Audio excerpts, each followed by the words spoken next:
Now, the Southern African Development Community Ministers of Infrastructure at their meeting of June 2010, which was held at the Victoria Falls in Zimbabwe, mandated the SADC Secretariat to establish mechanisms for expanding the use of public-private partnerships as an instrument for financing infrastructure development in the SADC region. Joining me now for a look at the progress that's been made thus far is Kogan Pillay, and Kogan is the head of the SADC PPP network. Kogan, thank you so much for joining us. Now, let's go back to 2010 when that mandate was set. It has been 3 years since, although you were operational in 2011, and so in all fairness, I should say it's been 2 years since. Yes. How have you performed against this mandate? Well, I think the first thing is to establish what the original mandate was. The original mandate for us was to act as a catalyst to develop capacity in the region, in the public sector, for the public sector to deliver public-private partnerships. What we quickly realized is that the capacitation itself was not sufficient.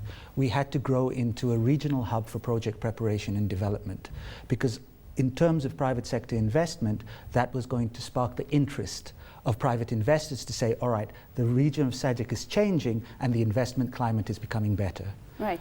And one of the things we have delivered so far, for example, in the Minister of Finance's meeting in Maputo, the SADC Ministers of Finance meeting, we had approved a regional framework for public-private partnerships to look at what the policy should look like, what the legal frameworks should look like, and what the institutional arrangement should be. So should you have a PPP unit? Should it sit in the Ministry of Finance or infrastructure? Those kinds of things. Jürgen, let's bring it down to practical levels. Yes. I mean, oftentimes we hear this rhetoric, whether it's at a national level or a regional level, that regional integration is the way to go. And I think that's not a new story, and we've heard this repeatedly. From your experience on the ground, are you finding that we're getting the formula right in terms of putting together multiple regulatory frameworks and different policies of different countries and actually delivering on these infrastructure projects? Well, look, I must admit, in my time in the Secretariat, because we are part of the Finance and Investment Protocol, FIP, and you know that looks at a number of things: public-private partnerships, macroeconomic policy, inflation targets, and many of the countries are really attempting to meet those targets, to get the regulatory reforms that they want to do. But it's difficult because the countries are all at different levels of economic development. Right. So the drive towards regional integration, and this is why we want to accelerate that through public-private partnerships, then works towards the logic of those other countries being able to move up the ladder to comply with what's happening in the protocols.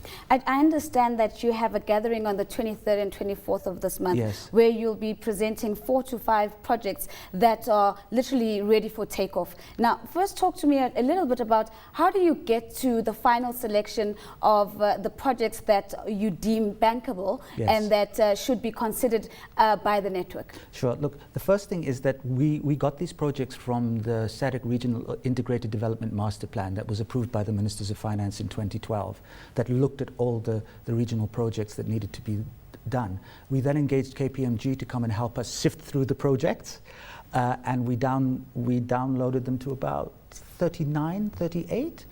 Now what's happened is that we've got 4 or 5 that we think would be possibly very good for public-private partnerships.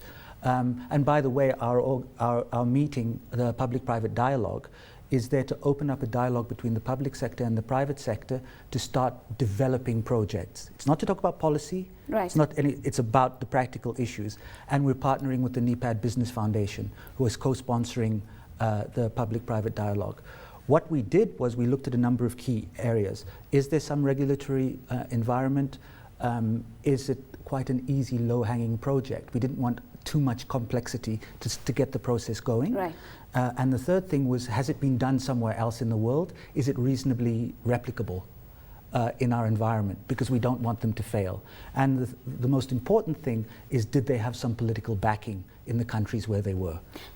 I must say that to move from 39 to 5 is already an indication that there's a lot of opportunity out there. Massive. But let's perhaps talk about the implementation phase that you're speaking about now. Can you tell us what these 4 or 5 projects are? Okay, I will, but I think there's something that I have to make very clear. They are not ready to be implemented. They're in the process that we've done what we call pre-feasibilities, or detailed scans of them. There's sufficient information then to work with other development agencies like the Development Bank of Southern Africa, the GIZ, the German Development Agency, which has kindly funded a lot of the work that the PPP network has done, to then get them to full feasibility. And then once they reach full feasibility, to get them to market where they're bankable. All right? So that's where the process is, so that we're very clear. Right. There's a couple of projects we're looking at. One is a water aquifer project in Namibia, which is a very exciting project, which will look at creating bulk water services and creating potable water, which is drinkable water fit for human consumption. There's one being driven by the Secretariat, which is about telecoms integration to get ADSL out to a number of countries in the region, which is very exciting too. And that's another low-hanging fruit type project, which can be easily implemented. And then we're also looking at a couple of rail projects, and also with the NBF. And we're also looking at, hopefully, there is a driver and technical education training center in Mauritius, where the Mauritian government wants to bring the private sector in to build the infrastructure and run the operations of this center on government's behalf. Kogan, I think we definitely will pick up the conversation once your conference is over, but also just to track how those projects are going. But before I let you go, I understand that another aspect of your mandate is to identify the backlogs, where projects are not coming to this bankable stage. So moving forward, how else, other than the platform where you're connecting business and government, are you ensuring that this process of regional integration and acceleration is moving forward? What else are you bringing to the table? Look, I have to tell you that the key thing for us is how projects are identified and properly prepared. One of the arguments is that, and we constantly hear it from investors, is that there aren't enough bankable projects that are coming to market. Now, part of the reason for that is because the projects aren't properly prepared. There aren't decent feasibility studies, and the risks aren't clearly identified. I'll just give you an example. My colleague and I, Norma Kamashinda, who's part of the PPP network, were invited to an International Project Finance Association meeting last year in Britain to find out what was going in SADC. And let me tell you what was very interesting. There was no problem with finding private finance, private equity, and institutional investors. They were waiting for the projects. There is such a backlog in Africa. People were just saying, give us the projects so we can fund them.